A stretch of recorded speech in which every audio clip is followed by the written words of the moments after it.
Tourist family மே 1 release ஆகி ரொம்ப சக்ஸஸ்ஃபுல்லாக போயிட்டு இருக்க ஒரு ஃபீல் குட் மூவி. இந்த படம் பார்த்தீங்கன்னா சூர்யாவோட ரெட்ரோ, நானியோட ஹிட் இந்த படத்தோட ரிலீஸ் ஆச்சு. ஆனால் அந்த படம்லாம் தேட்டரில் விட்டு போனாலும் இந்த படம் இன்னும் சக்ஸஸ்ஃபுல்லாக போயிட்டு இருக்குங்க. நேற்று வரைக்கும் கூட நிறைய பேரண்ட்ஸ் அவங்க குழந்தைங்களோட வந்து இந்த படத்தை பார்த்து என்ஜாய் பண்ணியிருக்காங்க. ஏன் இந்த படம் வந்து பார்த்தீங்கன்னா அவ்வளோ எல்லாருக்கும் பிடிச்சிருக்கு.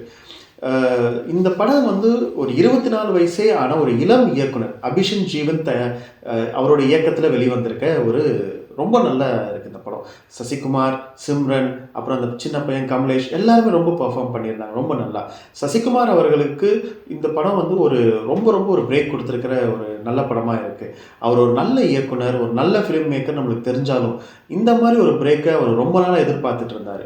இந்த மாதிரி ஒரு வித்தியாசமான கதையில் அவர் தொடர்ந்து நல்ல நல்ல படங்கள் கொடுப்பாருன்னு நம்ம இனிமேல் நம்ம எதிர்பார்க்கலாம். அண்ட் சிம்ரன் அவர்களுக்கும் இது ரொம்ப நல்ல ஒரு ரீஎன்ட்ரியாக அமைஞ்சது.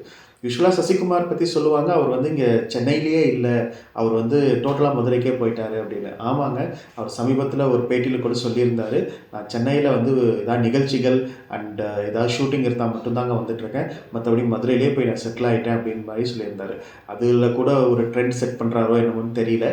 சசிகுமார் அவர்கள் வந்து சமீபத்தில் ஒரு 2-3 மலையாள படங்கள்லாம் நடிச்சிருந்தார் கேரக்டர் ரோல்ஸில். அந்த படத்தில் அவருக்கு கிடைச்ச அனுபவத்தின் பேரில் தான் அவர் மதுரைக்கே திரும்ப போயிட்டு தான் சொல்கிறாரு.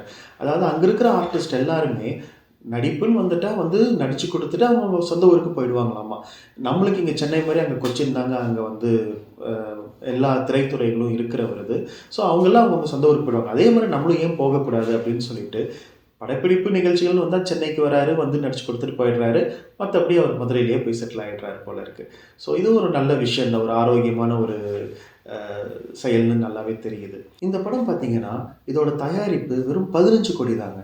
2025 வெளிவந்திருக்கிற ஒன் ஆஃப் த பெஸ்ட் இல்லைனா one and only black Bastar movie இதுதான் சொல்கிறாங்க. ஏன்னா இதோட தயாரிப்பு வெறும் 15 கோடி, ஆனால் வசூல் பண்ணது 83 கோடி ரூபா. தமிழ் சினிமாவுக்கு இந்த மாதிரி குறைந்த பட்ஜெட் திரைப்படங்கள் தான் ரொம்ப ஆரோக்கியமாக இருக்குங்கிறது நிறைய தியேட்டர் ஓனர்ஸ், டிஸ்ட்ரிபியூட்டர்ஸ் அவங்களோட ஒரு அறிவுரையாகவும் இருக்குது. பெரிய பெரிய ஹீரோக்கெல்லாம் பார்த்திங்கன்னா அவங்க பட்ஜெட்லாம் ரொம்ப இதாக இருக்குது, ஹீரோ சேலரி கொடுக்க முடியல, நிறையா கம்ப்ளைண்ட்ஸ் இருந்தாலும் இந்த படம் வந்து எல்லா விதத்துலேயும் ஒரு ட்ரெண்ட் செட்டராக இதாகி மறுபடியும் எல்லாருக்கும் ஒரு இப்படி தான் இந்த மாதிரி படங்கள் தான் எடுக்கணும் நம்ம அப்படின்ற மாதிரி ஒரு தலையில் கொட்டியிருக்கிறதா கேள்வி.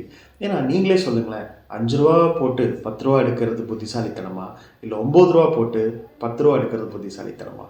நீங்களே கமெண்ட் பண்ணுங்கள் எந்த மாதிரி திரைப்படங்கள் உங்களுக்கு வேணும் அப்படிங்கிறது. ஸோ தட் நம்மளும் அந்த மாதிரி ஒரு நல்ல ஃபீல் குட் மூவிஸை எதிர்பார்க்கலாம். இந்த மாதிரி ஃபீல் குட் மூவிஸ் எல்லாம் பார்த்தீங்கன்னா 90களில் நிறையாவே வரும். திரு வி சேகர் அவர்களோட படங்கள், விக்ரமன் அவர் இந்த மாதிரி ஃபீல் குட் மூவிஸ் எடுப்பார். சமீபத்தில் ராதா மோகன் அவங்கெல்லாம் இந்த மாதிரி எடுப்பாங்க. அதெல்லாம் ரொம்ப ஒரு கேப் வந்ததுக்கப்புறம் அதுக்கப்புறம் வந்திருக்கிற ஒரு நல்ல ஃபீல் குட் மூவி இதுவாக தான் இருக்கும்னு நினைக்கிறேன். கண்டிப்பாக வந்து ஒவ்வொரு படமும் ஒரு ட்ரெண்ட் செட் பண்ணும். அந்த விதத்தில் இந்த படமும் ஒரு ட்ரெண்ட் செட் பண்ணியிருக்கு. இந்த மாதிரி ஃபீல் குட் மூவிஸ் கண்டிப்பாக இன்னும் நிறையா வரும், நம்ம எதிர்பார்க்கலாம்.